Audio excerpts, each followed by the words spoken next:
IPS math classes YouTube channel ਵਿੱਚ ਸਾਰੇ ਹੀ ਵਿਦਿਆਰਥੀਆਂ ਦਾ ਸਵਾਗਤ ਹੈ। ਹੁਣ ਘਰ ਬੈਠੇ ਹੀ YouTube ਤੇ ਮੈਥ ਸਿੱਖਣ ਲਈ IPS math classes YouTube channel ਨੂੰ ਆਪ ਵੀ ਸਬਸਕ੍ਰਾਈਬ ਕਰੋ ਅਤੇ ਹੋਰਨਾਂ ਵਿਦਿਆਰਥੀਆਂ ਨੂੰ ਵੀ ਸਬਸਕ੍ਰਾਈਬ ਕਰਵਾਓ। IPS math classes YouTube channel ਵਿੱਚ 7ਵੀਂ ਕਲਾਸ ਦੇ ਵਿਦਿਆਰਥੀਆਂ ਦਾ ਸਵਾਗਤ ਹੈ। ਤਾਂ ਵਿਦਿਆਰਥੀਓ, ਪਾਰਟ 1 ਦੀ ਵੀਡੀਓ ਦੇ ਵਿੱਚ ਪਹਿਲੇ 4 ਕੁਐਸਚਨ ਕੰਪਲੀਟ ਕਰ ਚੁੱਕੇ ਸੀ। ਅੱਜ ਆਪਾਂ 5th ਕੁਐਸਚਨ ਕਰਨ ਜਾ ਰਹੇ ਹਾਂ। ਤਾਂ 5th ਕੁਐਸਚਨ, ਇੱਕ ਵਰਗਾਕਾਰ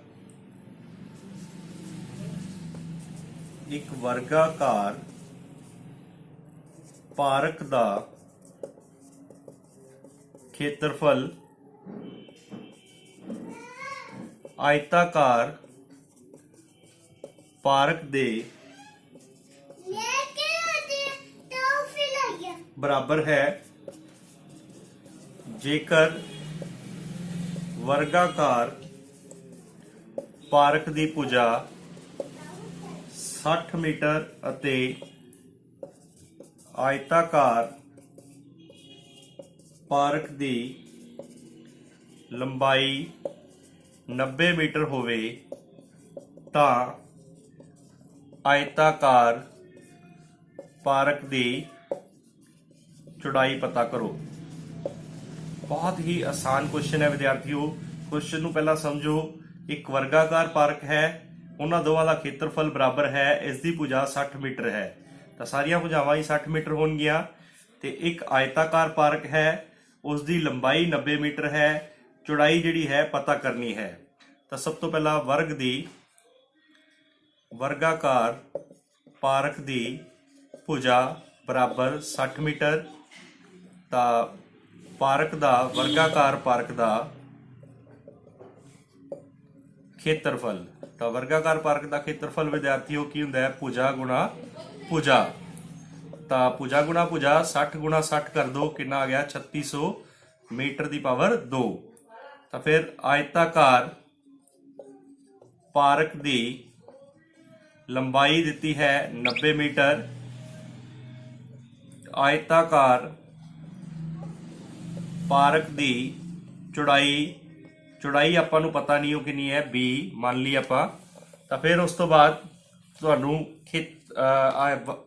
आयताकार पार्क का खेत्रफल, पार्क का खेत्रफल बराबर लंबाई गुणा चौड़ाई, तो यानी कि 90 गुणा बी। तो अकॉर्डिंग टू क्वेश्चन, प्रश्न के अनुसार दोवें खेत्रफल की है बराबर है। आपां नूं क्वेश्चन दे विच दिता है दोनों का खेत्रफल की है बराबर। तो फिर बी की वैल्यू कढ़नी है 3600 बटा 90। तो 0 नाल 0 कैंसल, 9 नाल कैंसल किया 40 मीटर। तो फिर आयताकार पार्क की चौड़ाई कितनी आ गई 40 मीटर। ये आंसर आ गया विद्यार्थियों। तो question number 5th complete. Question number 6th, एक तार आयत आकार दी है, इस दी लंबाई 40 सेंटीमीटर और चौड़ाई 22 सेंटीमीटर है। जेकर इसे तार नूं वर्ग के रूप में मोड़िया जाए तो वर्ग की हरेक भुजा का माप की होवेगा। ये भी पता करो कि आकार का किहड़े आकार का खेत्रफल वध होवेगा।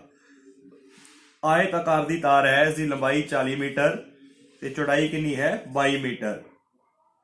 तो देखो विद्यार्थियों, आयत की लंबाई 40 मीटर, आयत की चौड़ाई 22 मीटर, आयत का खेत्रफल किहदे बराबर हुंदा है विद्यार्थियों, लंबाई गुणा चौड़ाई। तो 40 गुणा 22 कर दो, 40 नूं 22 नाल गुणा किया 880 सेंटीमीटर की पावर 2। फिर आयत का परिमाप, तो परिमाप का फार्मूला 2 गुणा L प्लस B। पहली वीडियो के फार्मूले सारे दसे गए है। 40 प्लस 22, तो 2 गुणा 62 कितना आ गया 124 सेंटीमीटर। फिर इस तरह ही कहता इस तार नूं मोड़ के वर्ग आकार दे विच वर्ग बनाया गया। तार का की बनाता गया वर्ग। तो फिर वर्ग का परिमाप बराबर आयत का परिमाप, परिमाप दोनों का बराबर होएगा। इसका परिमाप 4 गुणा भुजा होंदा है। तो आयत का परिमाप कितना है 124, तो वर्ग की भुजा कितनी आ गई 124 भाग 4 31 सेंटीमीटर। तो फिर वर्ग का खेत्रफल, तो विद्यार्थियों वर्ग का खेत्रफल का फार्मूला भुजा गुणा भुजा, तो भुजा गुणा भुजा हुंदा है। तो फिर देखो विद्यार्थियों, तो वर्ग का खेत्रफल कितना आ गया 31 गुणा 31, 31 की 31 ना गुणा कर दो 961 सेंटीमीटर स्क्वायर। तो फिर उसने पूछा है कि किसका खेत्रफल वध होएगा, तो वर्ग का खेत्रफल ज्यादा होएगा। तो विद्यार्थियों question number 6 complete. 7th question, एक आयत का परिमाप 120 सेंटीमीटर है। एक आयत का परिमाप 130 सेंटीमीटर है। आयत की चौड़ाई 30 सेंटीमीटर होवे ता आयत की लंबाई पता करो। बहुत ही आसान क्वेश्चन है विद्यार्थियों। आयत का परिमाप, परिमाप कितना दिता 130 सेंटीमीटर। आयत की चौड़ाई, चौड़ाई दी आपां नूं 30 सेंटीमीटर। आयत की लंबाई वो आपां पता करनी है, उसनूं एल ही मान लीए। ते आयत का परिमाप किस दे बराबर हुंदा है 2 गुणा एल प्लस बी। तो विद्यार्थियों 2 गुणा लंबाई आपां नूं पता नहीं, चौड़ाई 30 दिती है बराबर 130, तो एल प्लस 30 बराबर 130। ये वाला 2 उधर जाके की हो गया भाग, 2 नाल इसनूं कट्टिया कितना रह गया 65। एल प्लस 30 बराबर 65। तो लंबाई फिर कितनी आ गई 65 माइनस 30 बराबर 35 सेंटीमीटर। तो आयत की लंबाई बराबर 35 सेंटीमीटर। आखिरी क्वेश्चन विद्यार्थियों एक्सरसाइज जिहड़ी है, एक विद्यार्थियों दे होर पूछिया है आयत की लंबाई पता करो। आयत का खेत्रफल क्या तो नहीं, पर आप पता कर लेने आयत का खेत्रफल। जे जरूरत क्वेश्चन पूछ ले तो 35 गुणा 30 1050 सेंटीमीटर स्क्वेयर, जे वो पूछ ले तो ये कर लेना है। तो विद्यार्थियों आखिरी क्वेश्चन एक्सरसाइज जिहड़ी है 11.1 वो खत्म हो जाएगी। आखिरी क्वेश्चन 8, 2 मीटर लंबाई अते 1 मीटर चौड़ाई वाला एक दरवाजा कंध विच लगाया जाता है। दीवार की लंबाई 4.5 मीटर अते चौड़ाई 3.6 मीटर है। 20 रुपये प्रति 1 मीटर की पावर 2 की दर नाल दीवार ते सफेदी करवाउण दा खर्च पता करो। तो विद्यार्थियों दरवाजे की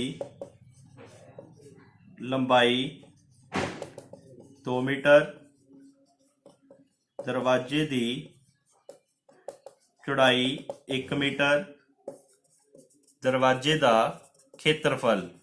तो सब तो पहला दरवाजे का खेत्रफल एल गुणा बी, लंबाई गुणा चौड़ाई, तो कितना आ गया 2 मीटर की पावर 2। तो फिर दरवाजे समेत दीवार का खेत्रफल, दीवार का खेत्रफल लंबाई गुणा चौड़ाई। दीवार की लंबाई कितनी दी है 4.5, चौड़ाई कितनी है 3.6। तो 45/10 गुणा 36/10।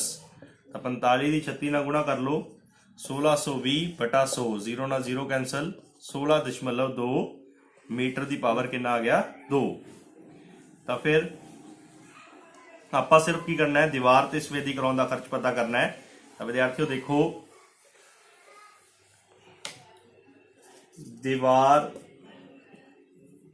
ਦਰਵਾजे ਨੂੰ ਛੱਡ ਕੇ ਦੀਵਾਰ ਦਾ ਖੇਤਰਫਲ, ਤਾਂ ਦੀਵਾਰ ਦੇ ਖੇਤਰਫਲ ਚੋਂ ਦਰਵਾजे ਦਾ ਖੇਤਰਫਲ ਮਾਈਨਸ ਕਰ ਦਿਓ, 14.2 ਸੈਂਟੀਮੀਟਰ ਰਹਿ ਜਾਏਗਾ।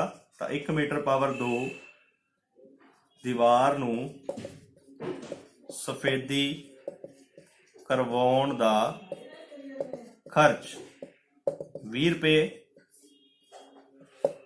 ਤੇ ਆਪਣੇ ਕੋਲ ਕਿੰਨਾ ਆਇਆ 14.2 ਮੀਟਰ ਦੀ ਪਾਵਰ 2 ਦੀਵਾਰ ਨੂੰ ਸਫੇਦੀ ਕਰਵਾਉਣ ਦਾ ਖਰਚ। ਤਾਂ 14.2 ਗੁਣਾ 20, 142/10 ਹੋ ਜਾਏਗਾ। 0 ਨਾਲ 0 कैंसल, बराबर 284 रुपए। ਤਾਂ ਵਿਦਿਆਰਥੀਓ ਐਕਸਰਸਾਈਜ਼ ਜਿਹੜੀ ਹੈ 11.1 ਇਹ ਕੰਪਲੀਟ ਹੋ ਗਈ। IPS ਮੈਥ ਕਲਾਸਿਸ ਜੁਆਇਨ ਕਰਨ ਲਈ ਤੁਹਾਡਾ ਬਹੁਤ ਬਹੁਤ ਧੰਨਵਾਦ। Thank you very much.